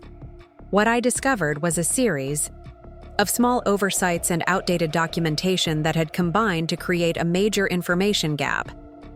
The underground infrastructure consisted of fiber optic cables installed by the telecommunications company 15 years earlier, during a period when municipal record-keeping had been transitioned between different database systems. The installation had been properly permitted and documented, but the records hadn't been transferred accurately to the current system used for construction planning. More importantly, I discovered that the cables could be relocated without significant service disruption, but only if the work was completed within a narrow window that aligned with planned maintenance activities. The telecommunications company had scheduled major system updates for the following month, which would provide exactly the opportunity needed for cable relocation. During the emergency meeting, I presented my findings with the same methodical precision I'd learned to apply to all technical challenges. The solution I proposed was complex but feasible. Coordinate the bridge foundation work with the telecommunications company's planned maintenance to allow cable relocation without service interruption or significant project delays. Sarah, this analysis is exactly what we needed, Margaret Thompson said after I'd finished my presentation. You've identified not just the problem, but a practical solution that minimizes impact on all stakeholders. The transportation department's representative was equally impressed. This kind of comprehensive problem solving is what separates excellent engineering firms from merely competent ones. Your recommendation preserves the project timeline while addressing the infrastructure conflict.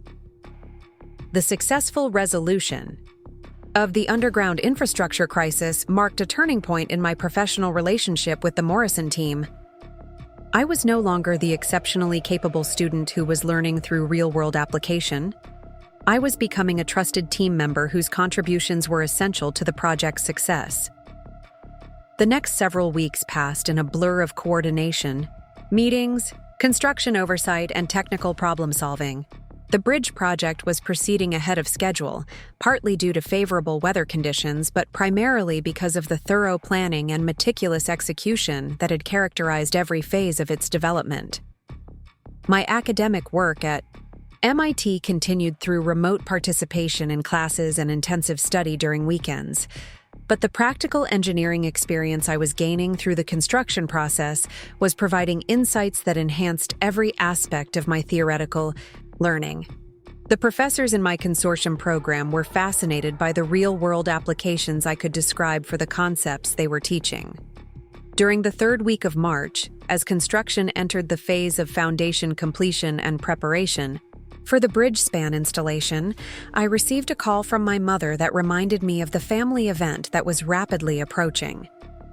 "Sarah, I wanted to confirm your plans for the anniversary dinner next weekend," she said, her voice carrying the mixture of excitement and anxiety that seemed to characterize all of our conversations now. "We're so looking forward to celebrating with everyone and hearing about your experiences at college and with your engineering work." The anniversary dinner had been planned for months as a celebration of my parents' 25 years of marriage, but it had evolved into something much more significant in my mind. It would be the first time since my transformation that I would be surrounded by extended family and friends who had known me as the studious high school daughter with uncertain financial prospects for college. They would be meeting someone quite different, a college freshman with professional responsibilities that exceeded those of most graduate students, someone who was helping to manage an $80 million construction project while maintaining a full course load at one of the world's most prestigious engineering programs. "I'll definitely be there, Mom," I replied. "I've arranged my work schedule to ensure I can participate fully in the celebration." "Wonderful. Your father has been working on a special speech about family values and supporting your children's dreams. He's so proud of both you and Jake, and he wants to share some thoughts about what it means to invest in your children's futures." The irony of my father preparing to speak about investing in children's futures while the $127,000 college fund sat unused in Jake's account was almost too perfect. But more than irony, I felt a genuine curiosity about how my parents would reconcile their assumptions about family support with the reality of what I'd achieved independently. "That sounds lovely. Dad's always been thoughtful about those kinds of reflections," I said, though I was already imagining how the evening might unfold. "Sarah, can I ask you something?" my mother continued, her tone shifting to something more personal. "When you're home for the dinner, would you be willing to talk with Jake about his college planning? He's been more interested lately, especially after seeing everything you've accomplished, but he still seems uncertain about his direction." The request revealed something important about how my family's dynamics were evolving. Jake's awareness of my achievements was apparently motivating him to take his own future more seriously, which was exactly the kind of positive outcome I'd hoped might emerge from the situation. "Of course, Mom. I'd be happy to help Jake explore his options." "Thank you. He looks up to you so much, and I think your perspective could really help him understand what's possible." After hanging up, I spent several minutes considering how dramatically the family dynamic had shifted over the past year and a half. My parents, who had once assumed I could succeed without their support while Jake would need significant investment, were now asking me to mentor him about opportunities and planning. The college fund they'd transferred to his account remained largely untouched because Jake still hadn't committed to any specific educational path. Meanwhile, I was earning a substantial salary through my Morrison position, building professional relationships that would shape my entire career, and gaining experience that was worth far more than any amount of family financial support could have provided. The week leading up to the anniversary dinner was particularly intense at the construction site, with the installation of the first major bridge span scheduled for the day before the celebration. The process required coordination between multiple crane operators, steel fabrication specialists, and precision welding teams, all working in carefully orchestrated sequence to position a 200-foot steel span across the river. My role during the span installation involved real-time monitoring of stress calculations, verification of alignment measurements, and communication between the various specialist teams. It was exactly the kind of complex, high-stakes engineering challenge that demonstrated the practical value of my MIT coursework while providing experience that would be impossible to replicate in any academic setting. The successful completion of the span installation felt like a personal triumph that extended far beyond professional accomplishment. Standing on the temporary observation platform, watching the massive steel structure settle into perfect alignment, I felt a profound connection to the project that went beyond my official responsibilities. This bridge was becoming a symbol of my own transformation, a physical manifestation of capabilities that had been underestimated by everyone, including myself. The structure that would soon connect communities across the river was also connecting my past and future, representing the distance I'd traveled from the uncertain high school senior who had discovered her parents' financial betrayal.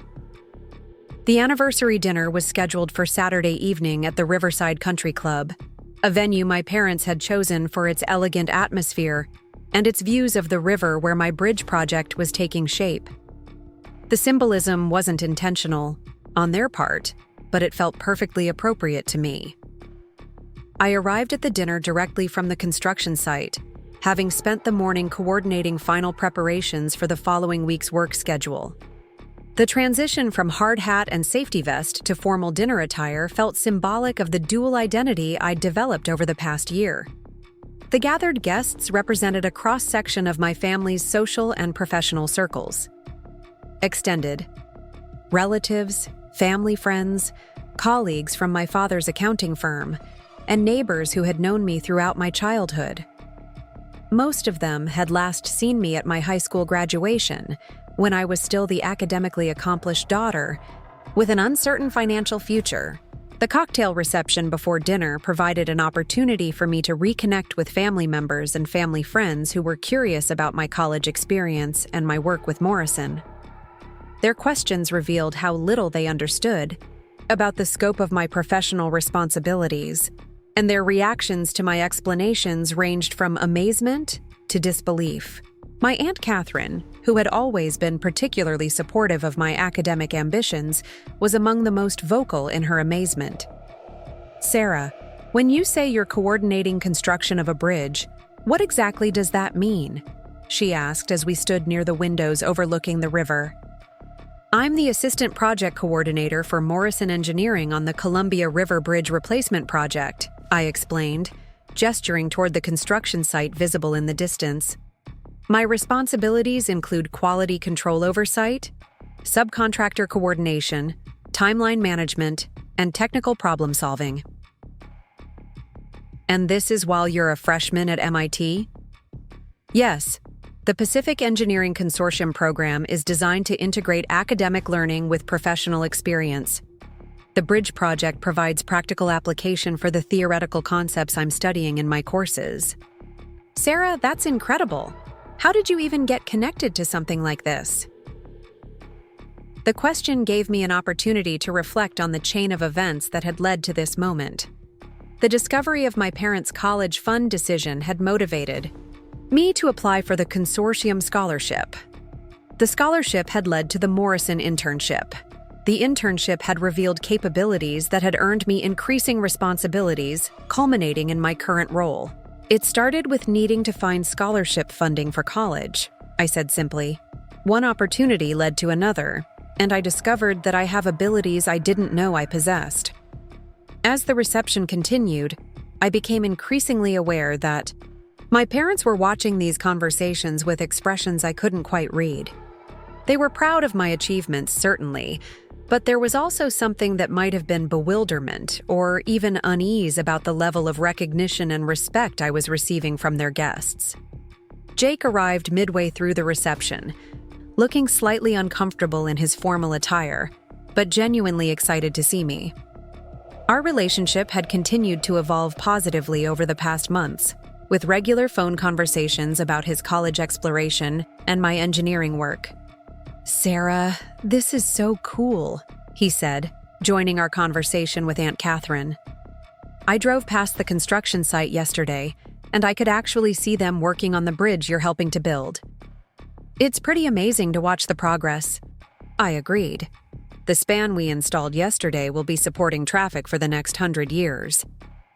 100 years, Jake repeated, shaking his head in amazement.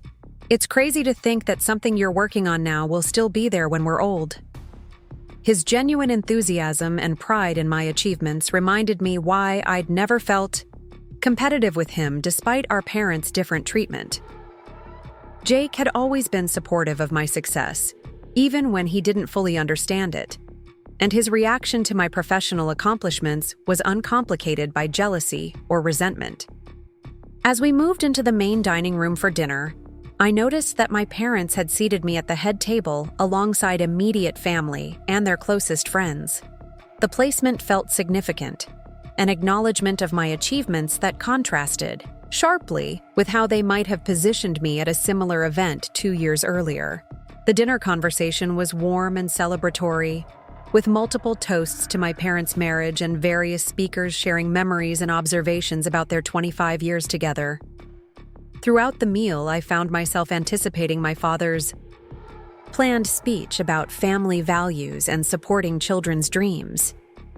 The irony of the topic wasn't lost on anyone who understood the full context of my situation.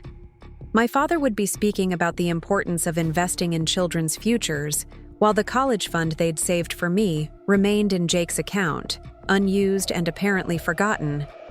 Meanwhile, I was building a career that was already generating both financial rewards and professional recognition that exceeded anything that fund could have provided. After the main course was served and the various toasts had been completed, my father stood to deliver the speech my mother had mentioned during our phone conversation.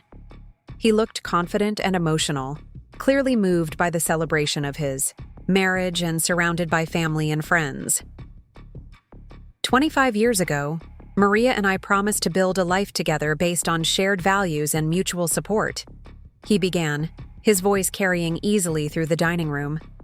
One of the most important values we've tried to instill in our family is the belief that parents should invest in their children's dreams and provide them with the foundation they need to succeed.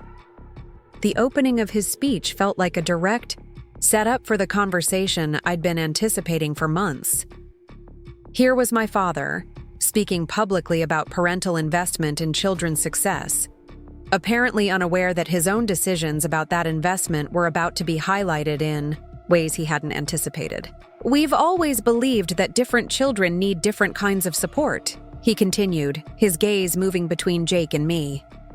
"Some children are naturally self-sufficient and driven, while others need more guidance and encouragement to find their path." The statement was a perfect encapsulation of the assumptions that had guided their college fund decision, and it provided exactly the opening I'd been hoping for. My father was inadvertently creating the context for a discussion about how those assumptions had played out in practice. "Tonight, I want to acknowledge both of our children for the young adults they've become," he said, raising his glass toward Jake and me. Jake, who is discovering his passions and talents in music and exploring his options for the future, and Sarah, who has exceeded every expectation we had for academic and professional achievement. The acknowledgement was generous and genuine, but it also revealed the gap between their understanding of my situation and its reality. My achievements hadn't just exceeded their expectations, they had rendered their assumptions about my financial needs completely irrelevant. As parents, we've tried to provide our children with the support they need to reach their potential, my father continued. Sometimes that means financial investment. Sometimes it means emotional encouragement. And sometimes it means having the wisdom to step back and allow them to prove their independence. The final statement was clearly directed at me, an acknowledgement of how they'd approached my college funding needs. But it was also an interpretation of their decision that presented it as deliberate wisdom rather than mistaken assumptions about my financial requirements. I felt a moment of decision approaching, a choice about whether to let my father's speech conclude with his version of events or to provide my own perspective on how their wisdom had actually played out. The leather portfolio sitting beside my plate contained documentation that would tell a very different story about parental investment and children's success. As my father continued his speech, describing the pride he felt in both of his children's achievements, I made my decision. The evening had provided the perfect opportunity to share the full scope of what their assumptions had set in motion, and I was prepared to take advantage of it. Family support comes in many forms, my father was saying, and sometimes the greatest support we can provide is the confidence that our children can succeed on their own. The statement was too perfect to ignore. Here was my father, describing exactly what had happened while apparently unaware of the irony. They had indeed provided me with the confidence that I could succeed on my own, though not in the way he was suggesting. When my father concluded his speech and returned to his seat, there was a moment of warm applause and appreciation from the gathered guests. The atmosphere was celebratory and emotional, exactly the kind of family gathering that creates lasting memories. I stood slowly, feeling the attention of the room shift toward me as I prepared to respond to my father's speech. The leather portfolio in my hand contained contracts, financial documents, and project specifications that would demonstrate the full scope of what independent success could look like. Dad, thank you for those beautiful words about family values and supporting children's dreams, I began, my voice carrying clearly through the suddenly quiet dining room. I think this is the perfect opportunity to share some updates about how that support has played out in practice. I could see confusion beginning to cross my parents' faces as they registered that I was preparing to make some kind of formal presentation. The guests seemed curious but unsurprised. It wasn't unusual for family members to respond to speeches at anniversary celebrations. 18 months ago, when I was completing my college applications, I discovered something that changed my understanding of family support and financial planning, I continued, opening the portfolio and removing the documents I'd prepared for this moment. I learned that the college fund my parents had been saving for me since I was 5 years old had been transferred to Jake's account, apparently because they believed I was self-sufficient enough to succeed without financial help, while he would need more support to reach his potential. The silence that followed was immediate and complete. I could see my parents' expressions shift from confusion to alarm as they realized what I was about to discuss publicly. Jake looked genuinely shocked, apparently still unaware of the full details of the college fund situation. At the time, that discovery felt like a betrayal, I continued, my voice remaining steady and calm. But tonight, I want to thank my parents for making that decision, because it set in motion a series of events that led to achievements I never could have imagined. I held up the first document from my portfolio, a copy of the Pacific Engineering Consortium scholarship notification. Because I needed to fund my education independently, I applied for competitive scholarships that I might never have pursued otherwise. I was awarded a full scholarship to MIT, including tuition, living expenses, and professional development opportunities worth over $200,000. The amount drew audible reactions from several guests, but I continued without pausing. The scholarship connected me to Morrison Engineering, where I began as a summer intern and have since been promoted to Assistant Project Coordinator for the Columbia River Bridge Replacement Project. I held up the Morrison contract documents, their official letterhead and legal language clearly visible to the nearby guests. This project is worth $80 million, and my role involves coordinating construction activities, managing subcontractor, relationships, and overseeing quality control for one of the largest infrastructure projects in the Pacific Northwest's recent history. The magnitude of what I was describing was clearly beyond what anyone in the room had imagined possible for an 18-year-old college freshman. I could see expressions of amazement, disbelief, and calculation as the guests processed the implications of my announcement. My current annual salary from Morrison exceeds what most people earn several years after college graduation, I continued, removing the salary documentation from my portfolio. The professional experience I'm gaining is providing opportunities that will shape my entire career in ways that no amount of family financial support could have achieved. I paused, allowing the information to settle before delivering the final component of my presentation. Meanwhile, the $127,000 college fund that was transferred to Jake's account remains largely unused because he's still exploring his options and hasn't committed to any specific educational path. The specific amount drew sharp intakes of breath from several family members who clearly hadn't been aware of the fund's size. Jake looked stunned, apparently learning for the first time exactly how much money had been allocated for his future education. So tonight, as we celebrate 25 years of marriage and discuss family values, I want to acknowledge that my parents' decision to prioritize Jake's financial needs over mine was actually the greatest gift they could have given me. I raised my water glass in a toast gesture, looking directly at my parents as I continued. They taught me that the greatest success comes from proving you can achieve anything entirely on your own terms. They were right about my self-sufficiency, though their understanding of what that success could look like was somewhat limited. The silence in the room was absolute as I concluded my presentation and returned the documents to my portfolio. My parents sat frozen, their faces cycling through emotions I couldn't entirely read.